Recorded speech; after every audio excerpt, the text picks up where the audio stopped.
At a sold-out show in New York, my girlfriend climbs onto her best friend Brad's shoulders and turns our row into a stage.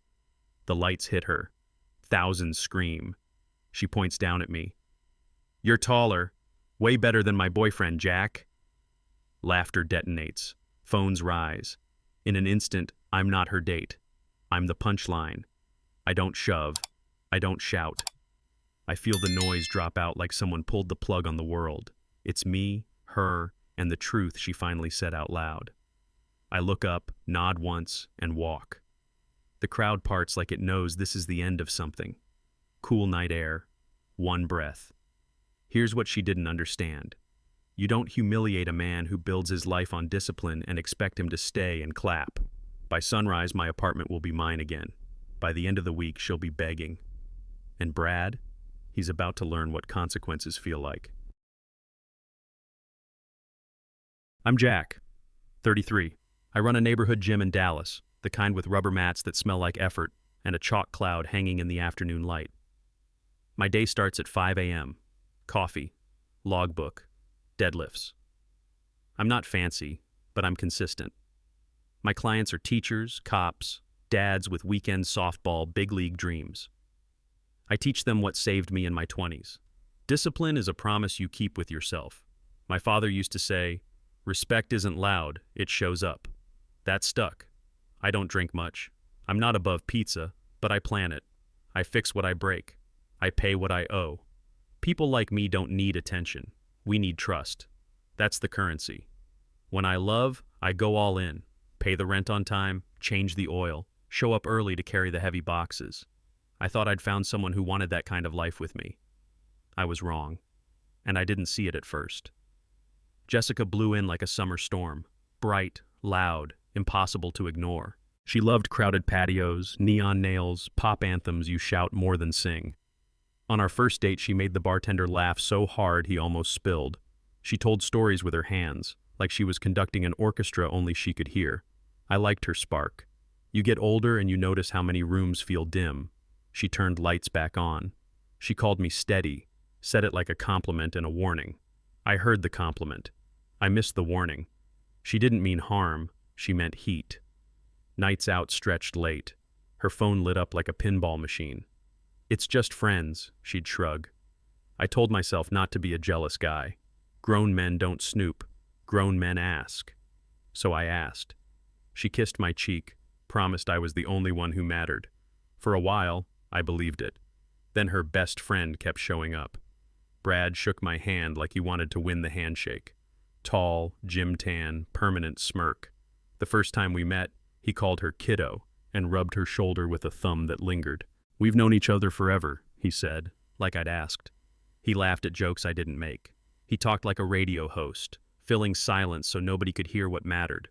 Maybe you've met a Brad, always just helping, always there with tickets, spare keys, the extra hoodie, the kind of guy who never says what he wants, because then he'd have to live with the answer.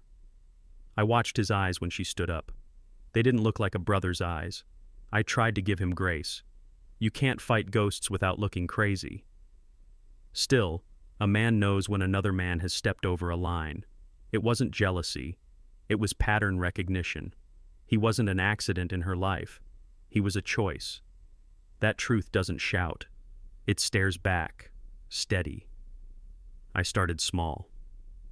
"Hey, that shoulder rub's not cool." She rolled her eyes. "It's Brad." I said I didn't care what his name was. Boundaries are boundaries. The next week, midnight texts lit her phone on my coffee table. Memes. "You up? You see this?" I told her I didn't want to police her, but I wasn't going to pretend. Men my age have learned that silence is expensive. It costs sleep. It costs respect. It costs you your reflection. She accused me of being controlling. I told her control is when I take your phone. Respect is when I say what I need and you meet me halfway. We went in circles. She cried once, angry tears, said I was trying to change her. I said I was trying to protect us. In the morning she made pancakes like truce flags. We ate, smiled, and didn't solve anything. That's how trouble wins, one unsaid thing at a time, until the pile blocks the door. There's a moment a grown man stops negotiating with chaos. Mine came after a party where Brad played DJ with her attention. I waited until we were home. No yelling, no names. I laid it out. If he's staying this close, I'm out. Not because I'm weak, because I'm not dumb. I told her what I tell clients. If a lift hurts your spine every session, you stop doing the lift. She said I was making her choose. I said I was asking her to choose us. She threw controlling again. I countered with boundary. We walked laps around the kitchen island like tired boxers. Finally, she broke. Tears, apologies, the speech about history with Brad, how he was basically family. I said family doesn't hover his hand on your hip in every photo. She nodded, mascara on her wrist. I'll fix it, she whispered. I'll back him off. I took her at her word, because that's what you do when you still want to stay. Promises feel heavy when you've lived enough to know how light some people treat them. For a few weeks, I saw real changes. Her phone dimmed after 10. Happy hours got shorter. Brad's name stopped popping up like a bad ad. We started cooking in again. Sheet pan chicken, Netflix half-watched, her feet tucked under my leg. She called me home once, quietly, like she was trying out the word. I let myself exhale. The gym hit a rhythm. I added a Saturday men's class. Fewer burpees, more stretching, guys sharing stories about bad backs and better choices. I told them about boundaries without saying her name. They nodded like men do when they've learned the same lesson the hard way. When you're in your 30s, you don't need fireworks. You need quiet that doesn't hide a bomb. For a minute there, our quiet was clean. I thought we'd turned the corner. I didn't know we were on a ramp back to the same old cliff. Life got simple. Early lifts, invoices, her playlists turned down low. She sent me selfies at the salon, dogs she met on the sidewalk, sunsets off our balcony like the city was putting on a show just for us. I saved the photos like a fool, like proof I could hold peace if I gripped it tight enough. I scheduled a short beach weekend, nothing extravagant. 2 nights, a rental car, a new pair of sunglasses I didn't need. I told myself that couples who make it don't just talk about change, they book it. If you're listening at 45 or 55, you know this feeling. You sense a crack, then you spackle it with plans. The quiet felt earned. Then the edges started fraying. Her laughter when Brad's name came up, the "it's complicated" sighs, the stutter before, "baby, I told him to chill." Small stuff, but small stuff sinks boats when it piles into one corner. I looked away. I wanted the weekend to arrive. I remember the night I looked in the bathroom mirror and saw a guy I promised I'd never be, the man who bargains with his own dignity. I splashed cold water, stared until the steam cleared, and said it out loud. Don't lose yourself. You don't have to be married to know the weight of that sentence. I made a decision. Whatever happened next, I'd show up like the man my father raised, not petty, not passive, present. I planned a small surprise too, a framed photo from our first hike at White Rock Lake, the one where she wore boots 2 sizes too small and still refused to turn back. I figured reminders of beginnings might reinforce the middle. I went to bed hopeful, the kind of hope that adults carry carefully, like hot coffee in a crowded room. In the morning, I bought the last 2 concert tickets to her favorite band. It wasn't cheap. I didn't care. I was investing in us. I'm not a concert guy. I like live music fine, but I don't chase it. Still, this was her band, her world, so I stepped into it. The Ticketmaster queue felt like a blood sport. Refresh, pray, don't blink. When the confirmation hit, I grinned like a kid. 2 seats, center floor, New York weekend. I booked flights, a hotel that didn't smell like a gym bag, and dinner at a place with cloth napkins. I pictured her face when I told her. She gasped, jumped into my arms, kissed me, spun like she'd just won the Showcase Showdown. For a moment, I felt like I'd done the adult version of a grand gesture and nailed it. If you're my age, you know grand gestures don't fix foundations, but sometimes they remind you why you started building. I told myself we'd make new memories that would push the old ones out. I didn't know the old ones were waiting with better seats and louder friends. New York buzzed like it does, the city humming underfoot. We ate early, laughed easy, and walked to the arena with that pre-show current in the air. Merch lines, teenagers in band tees, couples holding hands like they were both 16 again. I wanted that for us. Inside, lights chased the rafters. She squeezed my hand. I thought, maybe this is the page turn. The opening act hit, tight set, crowd warm. She danced close, head on my shoulder. I let myself forget the rest. That's how memory works at this age. You edit your own movie for a happier rating. Then I saw 3 missed calls on her phone light up her purse. Unknown number, then Brad's name underneath like a punchline. My stomach went small. I didn't say anything. Not yet. The headliner was minutes away. She leaned in and shouted over the music, "Best night ever, right?" I nodded. I meant it. Hope can be honest and blind at the same time. We hit the concourse for water before the main set. She stepped away to fix her lip gloss in the stainless steel reflection of a hot dog cart. When she turned, he was there, Brad, wearing that grin like he'd bought it duty-free. "Small world," he said, like fate was his wingman. My jaw did the math. The same flight? The same concert? The same aisle? That's not coincidence, that's calendar work. Jessica's eyes flashed something. Panic or thrill, I couldn't tell. She said he got a ticket from a friend. I looked at him. He shrugged like a magician who'd been caught with the card up his sleeve. If you've been around a while, you recognize these accidents. They add up to a plan with fingerprints wiped. I didn't make a scene. I said one word, right. The lights dimmed deeper. The crowd roared back. He stuck close as we walked in. My chest felt tight like a belt 1 notch too far. The show was about to start. So was theirs. Back at our spots, I stood behind them like a security guard nobody paid. They whispered in a language made of inside jokes and old stories I wasn't invited to. I stared at the stage, at cables coiled like sleeping snakes, at a drum kit waiting for a heartbeat. The rationalizations started their parade. Maybe this really is luck. Maybe I'm being paranoid. Maybe I'm tired. Then Brad leaned in, tucked hair behind her ear like it was his job. My chest stopped arguing with my head. There's a moment when a man knows, and it doesn't need a committee. I thought about every client who'd ever told me they stayed too long in a bad program and paid for it with pain. We learn late, but we learn. Jessica looked back at me with a smile that said, "Play along." I didn't. A camera boom swept over us. Screens lit faces like daylight. My decision wasn't fully formed, but it had a spine. I braced. She felt the shift and moved fast. "Don't start," she shouted over the first chords. "He just happened to be here." I didn't take the bait. Men my age know that the loudest voice wins nothing. "Enjoy the show," I said, flat as steel. That's when the edge crept in, hers and mine.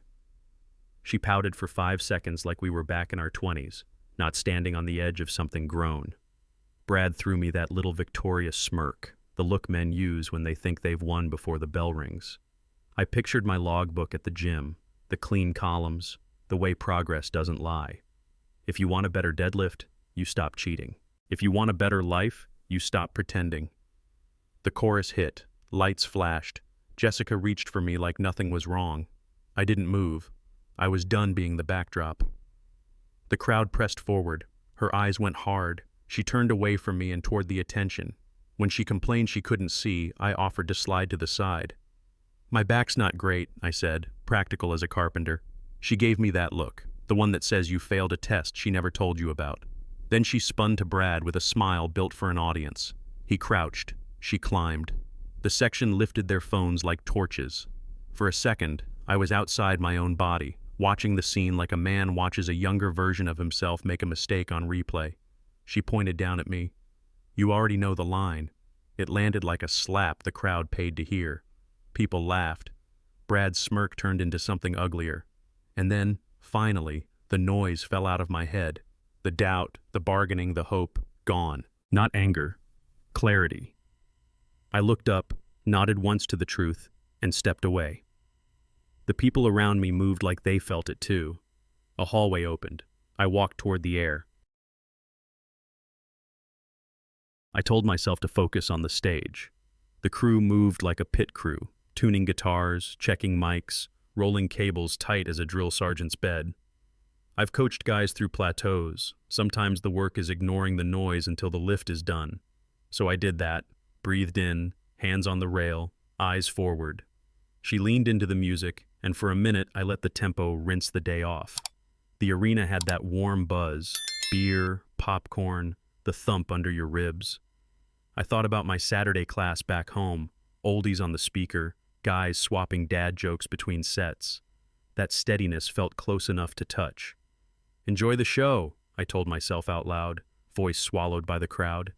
Maybe you've been there, trying to salvage a night you paid for, trying to believe the plan still holds. I wasn't naive. I was stubborn. I wanted the version of us I'd flown here to find. For a few beats, the music almost delivered. Then the side chatter started, her head tilted, his mouth at her ear, that little gasp laugh she saves for stories I don't know. If you've ever stood at your own anniversary dinner and watched your spouse text under the table, you know the feeling. The room gets louder and smaller at once. I told myself not to narrate what I couldn't prove. But their rhythm was a show inside the show. Inside jokes, fast glances, shoulder touches that lingered half a second too long. I sipped warm water and tried not to keep score. The camera crane passed, screens catching strangers singing the same chorus. It should have felt communal. It felt like I'd been recast as background. Brad kept leaning in, that radio host whisper, and she kept lighting up, brighter than the stage wash. You can call it paranoia. I call it experience. At this age, you recognize patterns with your bones. I straightened my back, dug my heels, and promised myself I wouldn't beg for my own seat. There's a strange dignity in invisibility if you choose it. You step back, you observe. But this wasn't that. This was being edited out of a memory I had paid to create. I thought of every dad I've trained who says the same thing in different words. I'm the ride, not the destination. It stings because it's true. On the Jumbotron, couples wrapped in each other. At our spot, I was the third wheel to my own date. The floor thrummed, the arena sang, and I stood there like the coat rack. Funny what your mind does. It offered me a life raft. Maybe she's nervous. Maybe he's needy. Maybe I'm overreacting. Then she squeezed his forearm to make a point, and he smiled with his molars. That told the whole story. I shifted 2 feet back. Space helps you see straight. The air felt thinner. A stagehand jogged by with a set list. The headliner would be on any second. I braced for something I couldn't yet name. House lights dropped and the first chord hit like a starter pistol. Confetti cannons slept, but the sound woke everything else. The crowd surged, one giant organism with 10,000 feet. If you're 30 or 60, your body knows to plant and sway, let the wave pass. I did. The singer blew in, the kind of entrance that turns strangers into a choir. For a moment, I forgot we were 3. The chorus punched, lights dove, drums ran the stairs. I glanced at Jessica. Her eyes were wide, the exact look that made me fall once. Then I saw Brad watching her instead of the stage, that greedy focus people get when they think they're holding something new.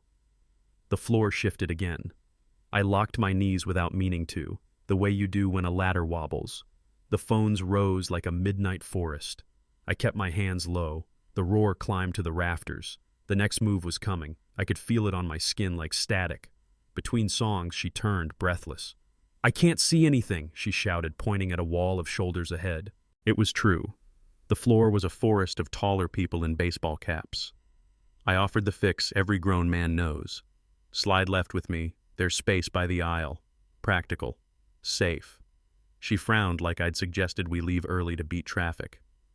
"No, I want to be here," she said, stamping her foot to the base. I thought about my back. 2 herniated discs since a bad football hit at 19. Rehab. I wouldn't wish on a rival. I planned around that body every day, and I wasn't about to play hero with 50 extra pounds on my spine. "Let's shift over," I tried again, hand gentle on her elbow. She pulled away, eyes scanning the sea for a higher view. I could feel the pivot yawning open, the kind that turns a night into a story you'll tell with a wince. The next chorus built like a dare. "Put me on your shoulders," she said, like ordering a drink. Maybe you've had that request thrown at you at 40, body older, pride younger. There's love, and then there's foolishness. The line lives in your lower back. I told her I couldn't. Not wouldn't. Couldn't. I've got a spine that complains about tying shoes, I joked, aiming soft. She didn't blink. Come on, it's just a minute. I pictured the MRI, the months of dead bugs and bird dogs, the clients I tell to respect pain because pain doesn't negotiate. Let's move. You'll see fine, I said, nodding left.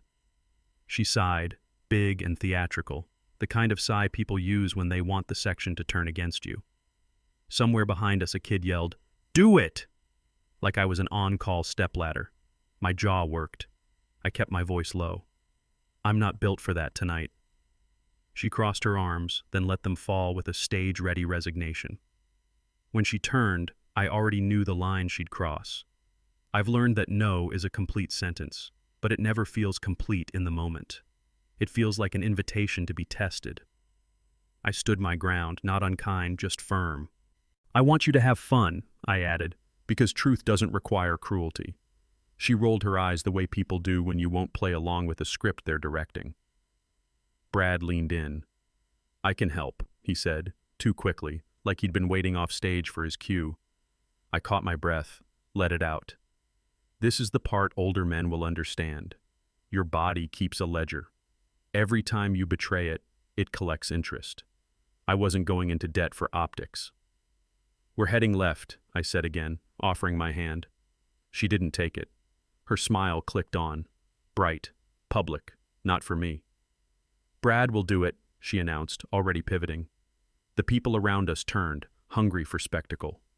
I stared at the stage to keep from staring at them. The drums counted in. So did my patience. She put a hand on Brad's shoulder like she'd done it before. He crouched fast, practiced, and for a second, time split.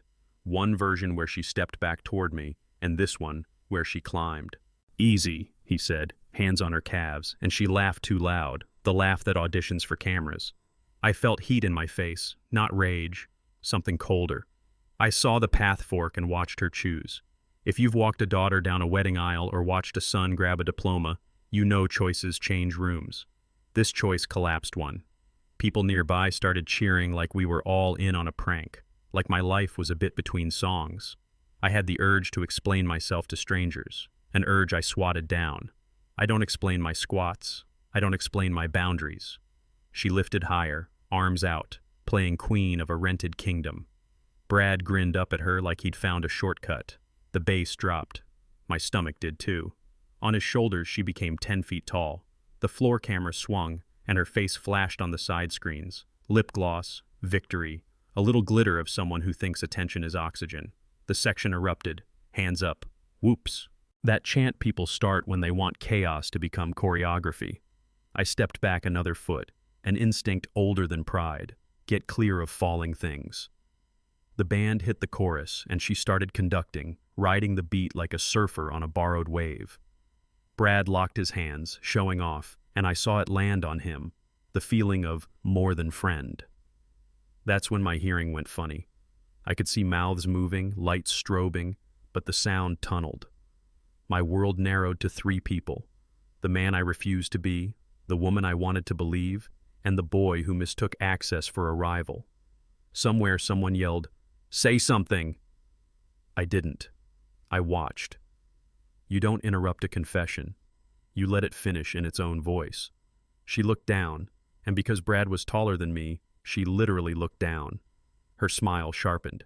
"See?" she shouted, flinging the word like a dart. Then the line, "You're taller, way better than my boyfriend." It landed, and the crowd did what crowds do, laughed, pointed, filmed. That was the climax, not because it was clever, but because it was clear. Adults don't need 10 reasons when one will do. I didn't taste blood. I didn't see red. Everything got quiet the way snow makes a city sound like a church. My body went still from the feet up. This is the mercy of age. You learn to stand inside your own decision. I looked up at her, nodded once to the truth, and moved. No shove, no scene, just a man stepping out of a story that no longer had his name on it. The section split to let me pass. Cool air met me in the tunnel. Behind me, the music swelled. Ahead, so did my life. Mid-chorus, my hearing dimmed like someone turned a dial. Not tinnitus, Clarity. I could still see the strobes, feel the floor bounce, smell spilled beer, but the sound stepped back and let me think. If you've ever stood in a hospital hallway waiting for a doctor to say one sentence that changes everything, you know that hush. I watched her pose on another man's shoulders, watched phones tilt, watched strangers make my life into content. My body did what training taught it to do. Find balance, breathe, decide. I rolled my shoulders once, the way I do before a heavy set, and felt something lock in place. The scene kept performing, but I wasn't in the cast anymore. It's funny, men talk about losing control. I didn't lose it. I took it back. The chorus crashed again. I let it pass through me like wind through a fence. One more breath, one more look. Then the silence inside me clicked from pause to stop. Older men know endings don't always announce themselves with fireworks. Sometimes they arrive as a plain sentence you can say without shaking. Mine was this: we are done. I didn't say it out loud. I didn't need to. I felt it settle into my bones like truth does when it's finished arguing. There wasn't a list of pros and cons, no ranking of wrongs, just the clean math of respect. It was gone. If you've ever walked back into a house after the kids leave for college and realize the noise you miss isn't coming back, you know that particular ache. Sharp, then oddly calm. I thought of my father's line, "A man ends what he won't live with." I pictured my apartment, my logbook on the nightstand, tomorrow's 5 a.m. alarm that never lies. I pictured my name on the lease. The decision stood up, taller than pride, steadier than anger. That was the moment the relationship ended, right there, with me still and awake. Anger wanted its turn. It wanted a scene, a shove, a speech loud enough to reach the cheap seats. I starved it. If you've ever held your tongue at work when a younger boss swung at your dignity, you know that discipline. Clarity is heavier than rage, but it carries better. I told myself the truth in 3 short lines. This is who she is. This is what he wants. This is not for me. That's it. No psychoanalysis, no rescue mission. I thought of my clients who quit smoking, how the urge spikes and then passes if you let it crest without feeding it. The urge to blow up crested. It passed. I straightened my cap and felt the ridiculousness of the moment. Grown man, good health, future intact, standing in a rented circus arguing with a spotlight for love. No, thank you. Clarity closed its hand around mine like a handshake. We had a deal. I'd leave with myself intact. That would be enough. That would be everything. I didn't smirk. I didn't perform. I just let a small smile find its way to my face, the kind you wear when you solve a problem that's been costing you sleep. I looked up at Jessica on Brad's borrowed throne and nodded once like a spotter signaling racket. Then I turned. The climax wasn't the line she shouted, it was my feet moving. If you've been married, divorced, or simply grown, you know the power in that first step away from the wrong room. The body remembers it. My right foot found room, my left followed, and the crowd shifted around me as if they felt the current change. I didn't hurry, didn't drag, just walked. I felt eyes on my back and let them slide off. The band hit a bridge I'll never hear again, and I was grateful for that. I kept my shoulders square like I do under a barbell. Forward. That was the whole instruction. Forward and don't look back. People say crowds are mindless. I don't buy it. Sometimes a crowd reads you better than your friends do. Faces I'll never see again glanced at mine and moved aside, a soft lane opening like grocery doors when your hands are full. A kid in a varsity jacket tapped his buddy's shoulder, and they separated. A woman squeezed her boyfriend's arm and shifted left. No words, just space. If you've carried a sleeping child through a stadium, you know that mercy, the way strangers help without asking names. I walked through a corridor of temporary kindness. The music swelled, confetti finally woke up, and the paper fell around me like it was my snow, not theirs. At the tunnel mouth, a security guard glanced at my face and didn't even bother with the flashlight check. He just nodded once, the way men nod when they recognize a story they've seen before. I took that nod like a benediction and stepped into the concrete echo. Arena air feels different from night air. One is recycled adrenaline, the other is clean. The moment I crossed into the corridor, the temperature dropped and my lungs stretched like I'd been wearing a tight shirt all night. If you've ever walked out of a tense dinner and felt your shoulders drop 2 inches in the parking lot, you know the sensation. I leaned on a cool cinder block and counted to 10. No shaking, no tears. Just that bone-deep relief you get when a dentist says, "You're all set." A couple ran past laughing, ticket stubs in hand, and I realized I was smiling back at strangers again. That felt like a diagnosis in the right direction. I put my hands in my pockets, found my phone, and checked the time. I could catch a taxi, get sleep, lift early, and eat eggs at sunrise like a man who still owns his mornings. The plan felt simple. Simple felt holy. I headed for the exit. The taxi smelled like pine and old stories. The driver had graying hair and a wrist brace. "Long night?" he asked. "About to be over," I said, and that was the truth. We rolled through New York neon like a slow river, and for the first time in weeks my thoughts lined up in single file. If you've ever driven home after quitting a job that was killing you quietly, you know that quiet. Not empty, just orderly. I pictured my apartment back in Dallas, the tidy kitchen, the dumbbell rack by the bookshelf, the couch with the sun-warmed spot I pretend I don't nap in. I decided 3 things before we hit the bridge. I wasn't making speeches, I wasn't waiting up, and I was done renting my life to chaos. The driver told me about his grandkids between lights. I listened. It felt good to care about someone else's ending for 5 minutes. When we pulled up, I tipped well. The man had carried more than me. Travel days make home feel like a reward. I dropped my bag, flicked on a lamp, and the room answered. Quiet, steady, mine.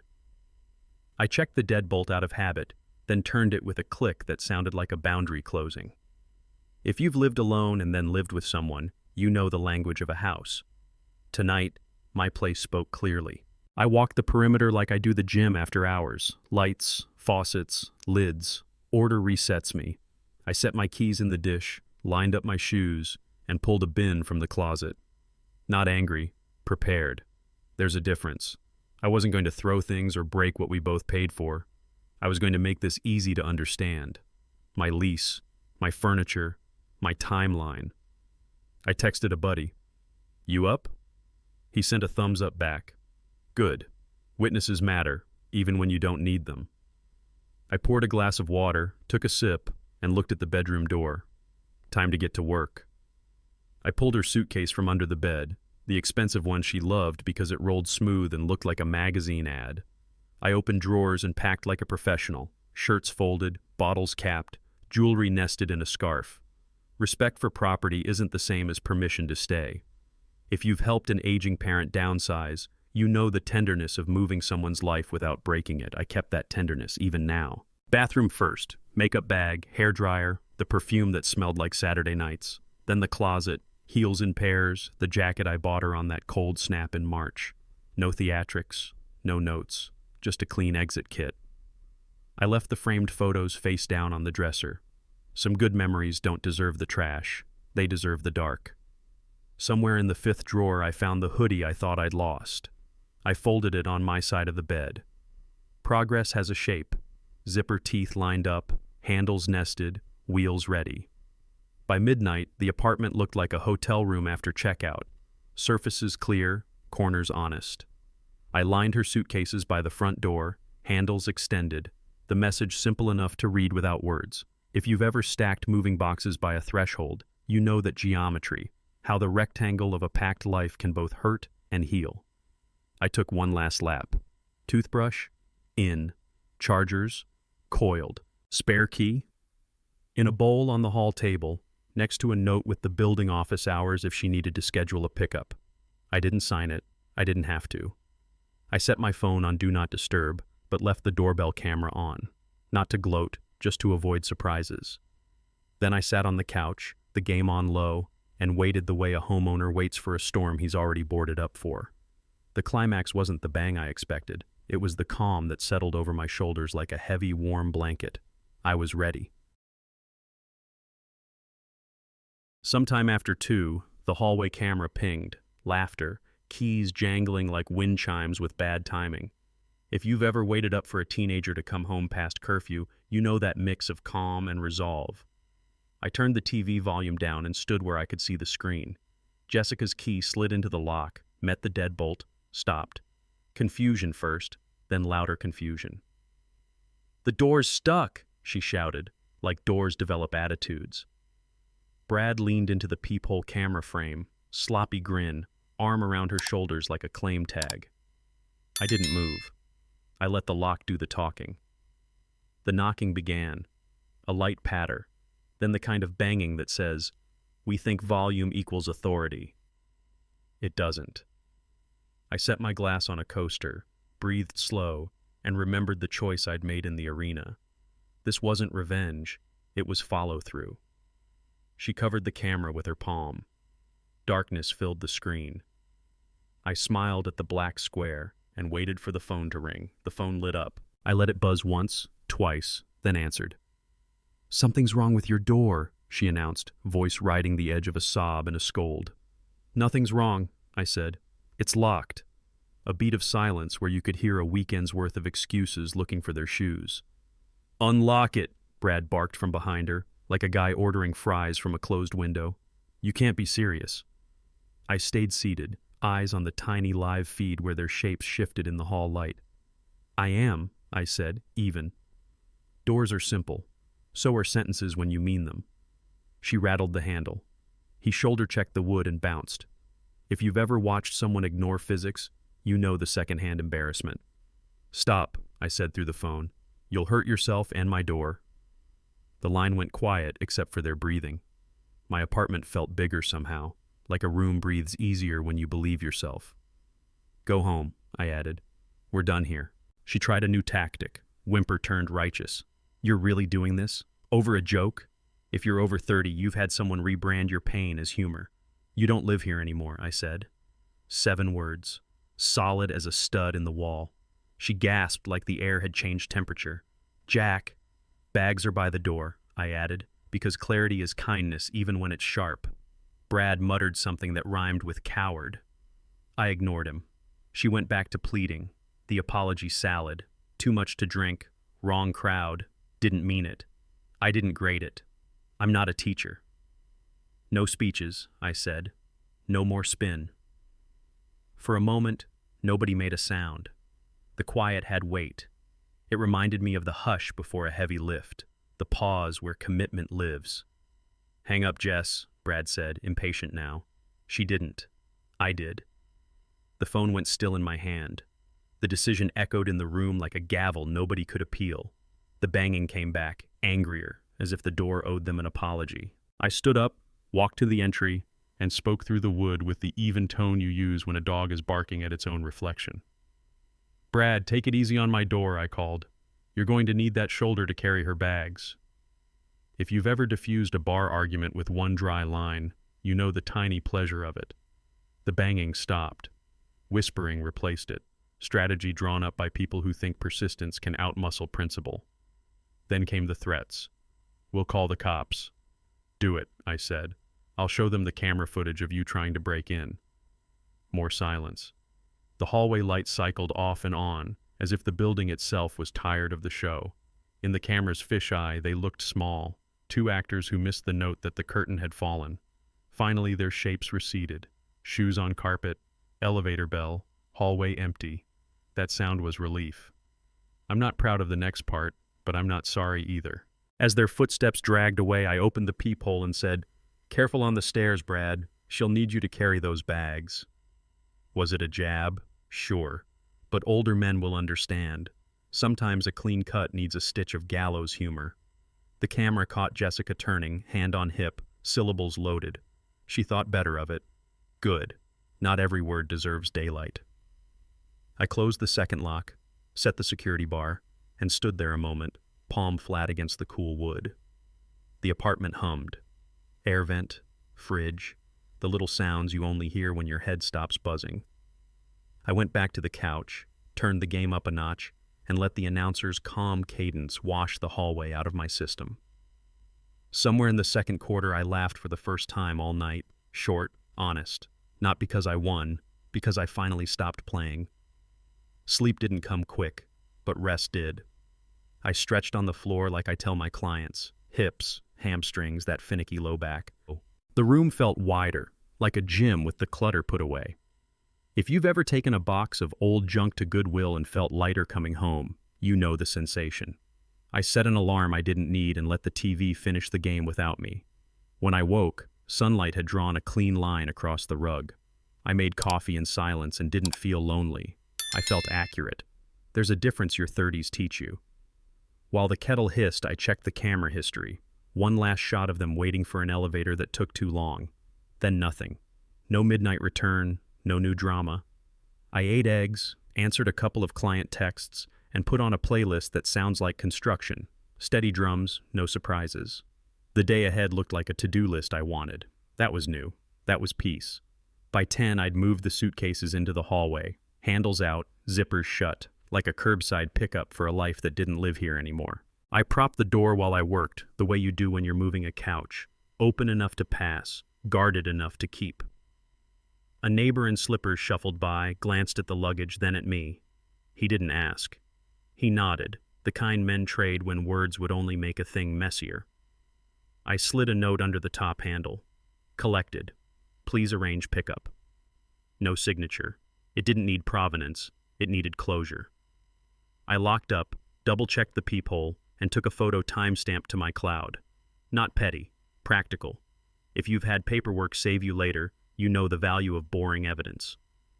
On my way down to the gym, I took the stairs 2 at a time. My legs felt springy, the way they do after you finally fix a messy lift. The building door swung open like approval. I didn't want a back and forth. I wanted a clean handoff. So I used an app that sends anonymous texts and wrote a single line. Your things are in the hall. No threats, no insults, just logistics. If you've ever had to coordinate a tough medical appointment or a last-minute move for a parent, you know that clear instructions beat emotion every time. I hit send and put my phone face down. At the gym, between sessions, I checked the doorbell feed. An hour later, she was there with a friend, not Brad, collecting everything with quick, jerky movements. No knocking, no crying, just zip, roll, gone. I exhaled, deeper than I realized I'd been holding. The elevator doors closed on the last suitcase. The hallway went back to carpet and quiet. I wiped down a bench, chalked a bar, and got to work with the lunch crowd. Men my age talk in shorthand. Rough week. Back's better. She's good. I joined right in, grateful for sentences that meant exactly what they said. By Monday, the pinging started. Texts from numbers I hadn't seen since bachelor parties and fantasy drafts. Dude, what happened? Heard you locked her out. Not cool, man. If you're over 30, you've lived through the group chat trial. I didn't defend myself to spectators. I deleted the ones that came loaded with verdicts. The doorbell video and her public performance were enough evidence for me. I didn't need a jury. Still, I knew the campaign would run its course. I let it. The people who mattered called, not texted. They asked, "You okay?" I told them the 2-minute version. Concert, line crossed, bags packed, no spice, no slander. Grown men appreciate summary. A friend said, "Proud of you for not exploding." That landed. Explosions make better gossip. They don't make better lives. Somewhere on social, I'm sure I was the villain. Controlling, jealous, dramatic. That's fine. Villains don't usually sleep 8 hours and hit legs on Tuesday. I did. The squat rack doesn't care about rumors. It counts reps. By the end of the week, the noise dulled to a hum I could step over. The men who know me, the ones who've seen me sweep chalk after closing and fix broken lockers without being asked, stuck. They didn't need proofs. They'd already read my character in 100 small tasks. If you're lucky, you learn that's where trust lives. I took a call from an old client, a cop who said, "Heard bits? You good?" I said I was better than good. He grunted approval. That was plenty. I stopped checking the camera feed every hour. I put the spare key in a new envelope with my name on it and tucked it into the drawer by the sink. The apartment felt like itself again. Quiet, sturdy, mine. That evening I sat on the balcony and watched the city lights come on in sequence like someone flipping breakers. I thought about the night in New York, the hallway, the deadbolt. The climax had already happened. The aftermath was clarity. A week to the day, I was loading bumper plates into my truck in the condo garage, the quiet kind of Saturday errand older men appreciate. concrete cool, country radio low, a checklist in my head. That's when headlights swung across my tailgate and stayed. A car rolled in and parked sideways, blocking my exit.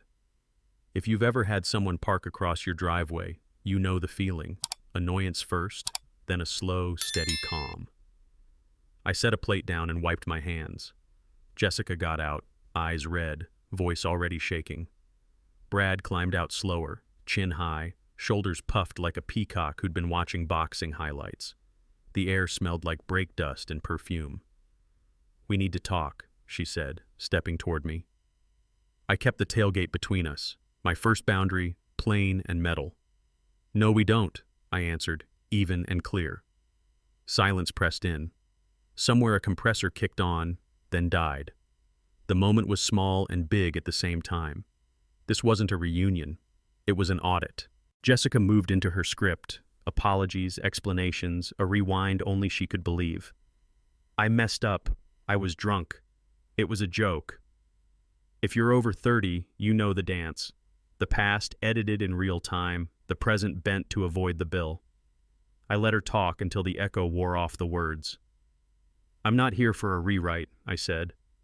Her eyes glossed again. She reached toward my arm, the same angle as the first time she asked for help with a stubborn jar lid in my kitchen. Muscle memory almost stepped in. I kept my hands on the truck bed. "This is my space," I said, calm as a coach. She flinched like I'd shouted. I hadn't. Brad stepped closer, close enough to smell the cologne he thought proved something. "Hey, she's talking to you. Show some respect." I looked at him without moving my feet. Respect is not a trick you shout at strangers. It's something you do. He didn't like that answer. Men like him rarely do. Brad squared up in that stance TV teaches, chest forward, elbows flared. "You humiliated her," he said, jabbing a finger at my sternum. I didn't bite. I've seen this moment in 100 parking lots after rec league losses. A man who needs a scene to feel big. "Back off," I said, even. He stepped closer. "Apologize." I shook my head once. The garage hummed again. Jessica looked between us, panic scratching at her voice. "Brad, stop." He didn't. His hand hit my chest, open palm, hard enough to rock me back a step into the bumper. If you're an older listener, you know how fast a line becomes bright when someone touches you without permission. My body did what training and years teach it to do. It returned to balance. "That's enough," I said, giving him one last off-ramp. He smirked, like the world was a hallway built for him. Then he shoved again, harder, both hands, a dare dressed as a victory lap. The dare was accepted. There are fights, and there are corrections. This was a correction. No wind-up, no heroics, just a short right hand from the hips, the way I teach a safer push press. Straight line, no extra story. Knuckles met jaw with that awful, simple sound that tells you physics just voted. Brad's eyes flashed surprise, then went dim. He folded like a ladder when the last rung breaks, knees first, then shoulders, then quiet. I stepped back, palms open, breath steady, scanning the concrete in case he bounced. He didn't. Jessica screamed, a high, ragged sound that filled the garage and made the lights feel brighter. "I'm calling the cops," she shouted, phone already up. "Good," I said, pointing calmly to the camera dome in the corner. "They can watch him shove me twice before that." The word twice hung there, heavy as a barbell. She froze, phone half raised, eyes jumping from the camera to Brad to me. The echo of the punch faded. The echo of consequences didn't. Brad groaned, rolled to his side and touched his mouth like he expected a different story. Blood spotted his knuckles. Jessica's tears turned from fury to fear, the kind that shows up when the script stops working. She knelt beside him, whispering his name like it could rewind the last 30 seconds. I kept my distance, leaned against the truck, and let my breathing settle. If you've ever been in a fender bender, you know the moment your hands stop shaking and your mind clicks back into gear. "You need to go," I said, not unkind. "You're trespassing and there's video." She looked up at the lens again. Small, red light steady, unblinking. The calculation showed on her face like a weather map changing. "Get in the car," she told him, voice flat now. He staggered to the passenger seat. She slammed the door harder than she meant to and flinched at her own noise. As they pulled away, tires chirping, the garage went back to humming. Quiet returned. So did I. By Monday, the punch had a life of its own. I didn't brag, I didn't post, but stories move the way water finds a slope. A buddy texted, "Did Brad really nap on the concrete?" I sent back a single word, briefly. If you've ever watched gossip outrun facts, you know the speed. The gym buzzed, not with cheers, but with that nod men give when a boundary holds. I heard secondhand that Brad showed up to brunch with a swollen jaw and a new version of the truth. The problem with new versions is security cameras tell reruns. A clip from the garage, just the shove, the fall, the timestamp, circulated in the friend group without my help. Laughter doesn't fix character, but it does puncture a pose. The tough guy costume stopped fitting him. People snickered when he walked in. Not kind, but predictable. I didn't toast it. I trained, I ate, I slept. Still, there was a quiet satisfaction. For once, the facts didn't need my mouth. They had pictures. While he lost swagger, she lost audience. The same friends who cheered her at concerts started answering texts late, then not at all. If you're over 30, you've watched a social orbit shift. The phone goes quiet, invites thin out, and the mirror gets honest. I heard she tried to frame me as controlling, but the footage, and the memory of that line on his shoulders, made the pitch fall flat. A mutual friend whispered that people were tired. Drama is thrilling at 22. At 42, it's expensive. Rent, kids, backs, deadlines. No one wants to bankroll a soap opera. She posted a fresh start photo with a caption about growth. The comments were polite and sparse. I didn't hate her for it. I recognized the lonely scramble to keep a brand alive. But life isn't a brand. It's bills paid and promises kept. By week's end, the group chat tone had shifted from outrage to avoidance. That silence wasn't loud. It was heavier. That's when her number lit my phone. The first message was 3 screens long: sobriety, stress, childhood scars, the whole constellation of maybes. I read it once, like an adult reviewing paperwork. "I'm sorry" showed up, but so did "you overreacted." Apologies with buts are coupons with expiration dates. I didn't reply. Later came shorter bursts. "Please talk to me." It wasn't what it looked like. "We can fix this." If you've ever ended something and then felt your pocket buzz with 100 tiny anchors, you know the pull. I set a rule: read after dinner, never before. My days didn't need reruns of that stage. Night after night, the messages shifted tone: contrition, nostalgia, bargaining. She sent an old photo of us at White Rock Lake. I remembered the 2 small boots and the wrong turn that turned into a good story. Memory is a generous liar. I put the phone face down and stood at the sink until the craving to answer passed. Then came the final text. "I'm coming by the gym." She walked in mid-morning, eyes rimmed, hair pulled back like she'd been fighting a wind only she could feel. I was wrapping a client's knee. I nodded toward the door. 5 minutes, I said, finishing the tape like routine could save us both. Outside, on the sidewalk, she started fast, half apology, half audition. I ruined everything. I know that now. I kept my hands in my pockets. "Good," I said. "Then you know why this conversation is short." She talked about therapy, deleting numbers, blocking Brad. I didn't ask for receipts. If you've ever watched someone discover consequences late, you know the strange mix of pity and distance. She reached for my arm. I stepped back, small but clear. "Don't," I said. She nodded, tears finally making the leap. "I'll do anything," she whispered. The sentence hung there, big and pleading. I believed parts of her, the part that wanted the noise to stop, the part that missed the life we almost built. Then she added one more condition. "I'll come back," she said. "I'll do whatever you want. But first you need to apologize to Brad." It landed like a bad joke told at a funeral. So wrong it flips from shocking to funny. I stared at her, not cruel, just stunned that entitlement could survive a storm. Older listeners will know this moment, the one that reveals a person completely. She truly believed the scoreboard could be reset by my surrender. He was defending me, she said, as if video lies. A laugh escaped me, short, helpless, honest. I'm not apologizing to the man who put his hands on me, I said, each word set down like a plate on a rack. And I'm not coming back to a life that applauds my humiliation. Her mouth opened for a new script. I held up a hand. No more drafts. The climax wasn't volume, it was finality. Leave my gym, I said, tone level as a plumb line. Don't come back. The door closed behind her. The quiet felt earned. Her demand hung between us, me apologizing to Brad, and something inside me finally snapped the right way. I laughed, not cruel, not loud for effect, just a deep, honest laugh that shook out the last bit of fog.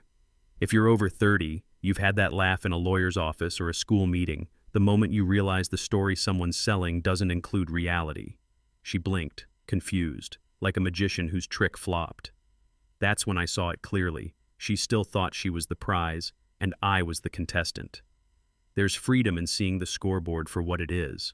I thought of every small thing I do well, paying bills on time, keeping promises, showing up, and how none of that needs an audience.